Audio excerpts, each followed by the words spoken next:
नमस्कार, live cities की night bulletin दिन भर बिहार में आपका स्वागत है। खबरों की शुरुआत करेंगे, लेकिन उससे पहले एक नजर डालते हैं आज की सुर्खियों पर। सदन में विपक्ष से सीएम नीतीश ने कहा, कभी आपके पास नहीं आऊंगा। विपक्ष ने सम्राट चौधरी को कहा बुलडोजर बाबा। सम्राट चौधरी का जवाब में, मेरा नाम बुलडोजर बाबा नहीं, माफियाओं की छाती पर बुलडोजर चलाएंगे, विजय सिन्हा की हुंकार। सम्राट से भयभीत दिख रहे विपक्षी नेता, बोले चिराग के विधायक। मंत्री ने विपक्ष के आरोप पर किया पलटवार। राजद के विधायक सरबजीत के बयान से सदन में हंगामा, स्पीकर आग बबूला। लैंड फॉर जॉब स्कैम में अब 8 दिसंबर को सुनवाई। पीएमसीएच में जूनियर डॉक्टरों ने खत्म की हड़ताल। बेगूसराय में झोपड़पट्टी पर बुलडोजर चलाने से बवाल, पुलिस पर पथराव के बाद लाठीचार्ज। अब खबरें विस्तार से।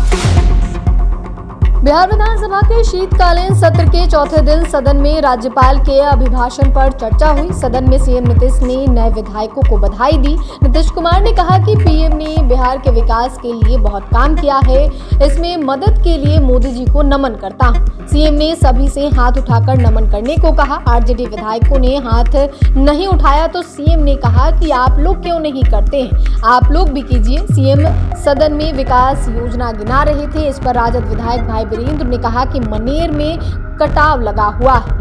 इस पर सीएम ने कहा कि आप पहले मेरी बात सुनिए। सीएम ने अपने भाषण के बाद आरजेडी के विधायक से पूछा, आप लोग काहे नहीं कर रहे हैं, आप लोग भी कीजिए। सीएम ने आरजेडी विधायक से कहा कि आपको 2 बार मौका दिए, आपके साथ भी विकास किए ना, गड़बड़ सरबर किए तो छोड़ दिए, अब इनके साथ है, आपके साथ कभी नहीं आएंगे। कार्यवाही शुरू होने पर प्रोटेम स्पीकर रहे नरेंद्र नारायण यादव सर्वसहमति से उपाध्यक्ष बने। बिहार में नई सरकार के गठन के साथ ही अवैध अतिक्रमण के खिलाफ अभियान तेज हो गया है। नालंदा और पटना में प्रशासन ने बड़े पैमाने पर बुलडोजर एक्शन चलाया। विधानसभा में भी इस कार्रवाई का मुद्दा गर्मा गया है। विपक्ष के मुख्य सचेतक और आरजेडी विधायक कुमार सरबजीत ने सरकार पर सीधा हमला बोला। उन्होंने कहा कि उप मुख्यमंत्री सम्राट चौधरी को लोग अब बुलडोजर बाबा कहने लगे हैं, क्योंकि गरीबों के घर गिराए जा रहे हैं। उन्होंने आरोप लगाया कि अतिक्रमण हटाने की कार्रवाई के नाम पर गरीब परिवारों को निशाना बनाया जा रहा है। बुलडोजर बाबा कहे जाने पर डिप्टी सीएम सम्राट चौधरी ने विपक्ष को करारा जवाब दिया और कहा कि यहाँ कोई बुलडोजर इशू नहीं है, यहाँ सिर्फ सुशासन है। आरजेडी ने अतिक्रमण हटाओ अभियान को लेकर डिप्टी सीएम सम्राट चौधरी पर तीखा तंज किया। सम्राट चौधरी ने कहा कि नीतीश कुमार के सुशासन स्थापित किया है, मैं सिर्फ सम्राट चौधरी के नाम से जाना जाता हूं, इतना स्पष्ट रहिए। न्यायालय ने जिला प्रशासन को निर्देश दिया है और राज्य में सभी जगह अतिक्रमण के खिलाफ कार्रवाई हो रही है। माफिया पर तो कार्रवाई होगी ही, चाहे वह बालू माफिया हो, भू माफिया हो या शराब माफिया हो। नीतीश कुमार के नेतृत्व में कोई बचेगा नहीं, इतना जरूर गारंटी देना चाहता हूं। एनडीए की सरकार गरीबों को जमीन भी देती है।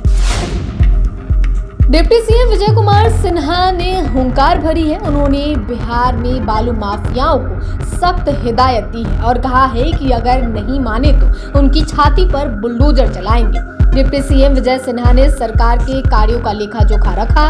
इस दौरान उन्होंने बालू के अवैध खनन पर लगाम कसने की बात कही और कहा कि बालू की चाह रखने वाले, बालू की चाहत की जो लोग भावना रखते हैं, तो अब उन्हें मैं बता देना चाहता हूं कि जिस बालू के लिए नरसंहार होता था, आप यहाँ थे और मैं विपक्ष में बैठा था। इसके बाद आरजेडी विधायक भाई वीरेंद्र ने इसका विरोध किया, जिस पर विजय सिन्हा ने कहा कि उसके बाद आज 1 साल में ऐसी कोई घटना नहीं हुई और राजस्व को 117% बढ़ाया गया। लोजपा रामविलास के विधायक राजू तिवारी ने विपक्ष पर गंभीर टिप्पणी की। उन्होंने कहा कि जनता ने अपने निर्णय में अपना फैसला सुना दिया है, लेकिन विपक्ष में कुछ नेताओं के व्यवहार से ऐसा प्रतीत हो रहा है कि वो व्यक्तिगत भय से अपनी बात रखने में असमर्थ है। राजू तिवारी ने आरोप लगाया कि विपक्ष के विधायक अब सम्राट चौधरी से डरने लगे हैं। उन्होंने कहा कि विपक्ष को यह डर है कि कहीं सम्राट चौधरी का बुलडोजर कहीं उनके अवैध कब्जों पर न चलाया जाए, लिहाजा वह गरीबों को अपना हथियार बना रहे हैं। उन्होंने स्पष्ट किया कि यह आरोप गलत और भ्रमपूर्ण है, क्योंकि सरकार ने पहले ही तय किया है कि गरीबों के साथ किसी भी प्रकार का अन्याय नहीं होगा। उन्होंने कहा कि गरीबों के लिए सरकार ने कई ठोस कदम उठाए हैं। प्रधानमंत्री आवास योजना के तहत गरीबों को पक्का मकान उपलब्ध कराया जा रहा है। विधानसभा में संसदीय कार्य मंत्री विजय कुमार चौधरी ने चुनाव आयोग की घोषणा और सरकारी योजनाओं के संबंध में स्पष्ट जानकारी दी। कहा कि चुनाव आयोग की घोषणा के बाद केवल नई योजनाओं में आर्थिक लाभ देने पर रोक लगती है, जबकि पुरानी योजनाओं में कोई बाधा नहीं आती। मंत्री ने कहा कि नई योजनाओं के तहत किसी व्यक्ति या समूह को लाभ पहुंचाने की कोशिश पर रोक लगती है, लेकिन इससे पहले से चल रही योजनाओं पर इसका कोई प्रभाव नहीं पड़ता। उन्होंने सदस्यों से अपील की कि इस बात को अच्छी तरह समझें। इस दौरान विपक्ष के कुछ विधायकों ने टिक्का टिप्पणी शुरू कर दी। मंत्री ने शांतिपूर्वक कहा कि पहले मेरी बात सुन लीजिए, फिर आप लोग बोलिएगा। स्पीकर प्रेम कुमार ने भी विपक्ष को चेतावनी दी और कहा कि बिना अनुमति के बोलना सदन की मर्यादा के खिलाफ है। उन्होंने सदस्यों से शांति बनाए रखने का अनुरोध किया। राजद के विधायक कुमार सरबजीत के बयान से सदन में हंगामा हो गया। उन्होंने सरकार को इशारों में चेतावनी देते हुए कहा कि प्रचंड बहुमत का मतलब यह नहीं होता कि विपक्ष की आवाज को दबा दिया जाए। जब सड़क सूनी होती है तो सरकार बेलगाम हो जाती है, मगर जब तक हम विपक्ष में हैं सड़क सूनी नहीं होने देंगे। असली संग्राम तब शुरू हुआ जब उन्होंने गया के सरकारी अस्पताल पर टिप्पणी करते हुए कहा कि उसकी हालत देखकर ऐसा लगता है कि जैसे दलितों के मोहल्ले में आ गए। सत्ता पक्ष ने इस बयान को भेदभावपूर्ण, अपमानजनक और गैर जिम्मेदार करार देते हुए कड़ा विरोध जताया। हंगामा बढ़ने पर स्पीकर प्रेम कुमार ने हस्तक्षेप किया और कहा कि एक बार जाकर अस्पताल की असलियत देखिए, फिर सदन को बताइएगा। लैंड फॉर जॉब मामले में आरोप तय करने पर दिल्ली की अदालत फैसला सुनाने वाली थी। इस मामले में फिलहाल राउज एवेन्यू कोर्ट ने फैसला टाल दिया है। अब 8 दिसंबर को इस मामले पर अगली सुनवाई होगी। मामले में राजद सुप्रीमो लालू प्रसाद यादव और उनके परिवार के सदस्य समेत कई आरोपी हैं। इससे पहले 10 नवंबर को स्पेशल जज विशाल गोगेन ने सीबीआई की दायर याचिका की सुनवाई स्थगित करते हुए 4 दिसंबर की तारीख दी थी। लैंड फॉर जॉब स्कैम के तार अब रतलाम से भी जुड़ गए हैं। सीबीआई की रडार पर यहां के कई रेल कर्मी हैं। सीबीआई ने फिलहाल 5 रेल कर्मियों का वेरिफिकेशन करने के लिए रिकॉर्ड मंगाया है।